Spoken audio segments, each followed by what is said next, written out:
প্রার্থী তালিকা ঘোষণা হওয়ার পরের দিন থেকেই প্রচার শুরু হয়ে গিয়েছিল, কখনো দেওয়াল লিখন, কখনো বা পাড়ায় পাড়ায় পৌঁছে যাওয়া। আমার সঙ্গে এই মুহূর্তে রয়েছেন দক্ষিণ কলকাতা সিপিআইএম এর প্রার্থী নন্দিনী মুখোপাধ্যায়, তার সঙ্গে কথা বলবো। সকালের প্রচার চলছে, প্রচার এই মুহূর্তে কতটা এগিয়েছে?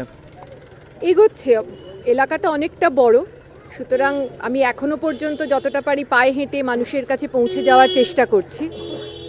প্রায় অনেকগুলো জায়গায় একদম বাড়িতে বাড়িতে যাওয়ার চেষ্টা করেছি যতটুকু পারা যায়। তবে এলাকাটা যেহেতু বড়, এইভাবে কিছুটা পৌঁছতে পারবো নিশ্চয়ই। আরও কিছুটা এগোতে হবে আর কি, অনেকটাই বাকি।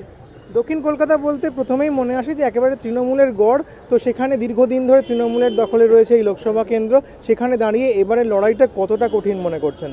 আসলে এইভাবে গড় বা দুর্গ এই জিনিসগুলো আমরা মনে করি না। তার কারণ হচ্ছে দক্ষিণ কলকাতায় একটা সময় সিপিআইএম এর প্রার্থী হিসাবে বিপ্লব দাশগুপ্ত জিতেছিলেন, তারও আগে সোমনাথ চট্টোপাধ্যায় ছিলেন। সুতরাং তৃণমূল তো মাত্র কয়েক বছরের দল, সুতরাং এইভাবে মনে করি না আমরা। নিশ্চয়ই সামনে লড়াইটা আছে, লড়াইটা আমরা সবাই মিলে লড়ছি এবং আমরা যতটা সম্ভব মানুষের কাছে এগিয়ে যাওয়ার চেষ্টা করছি। মানুষ নিঃসন্দেহে আমাদের সাহায্য করবেন। এবারে মূলত চতুর্মুখী লড়াই, সেখানে বিরোধীদের কি বলবেন?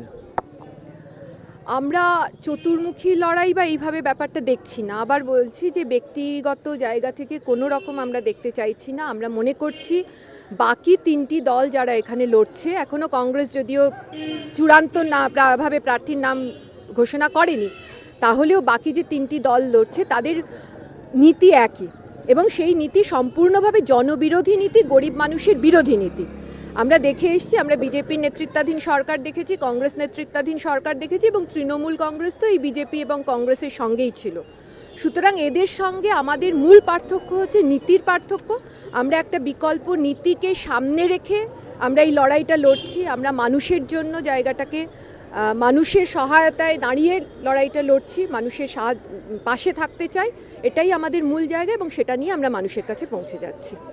মূলত বিকল্প নীতিকে সামনে রেখেই এবারের লড়াই, আর সেখানেই এখন থেকে প্রচার শুরু করে দিয়েছেন সিপিআইএম প্রার্থী নন্দিনী মুখোপাধ্যায়।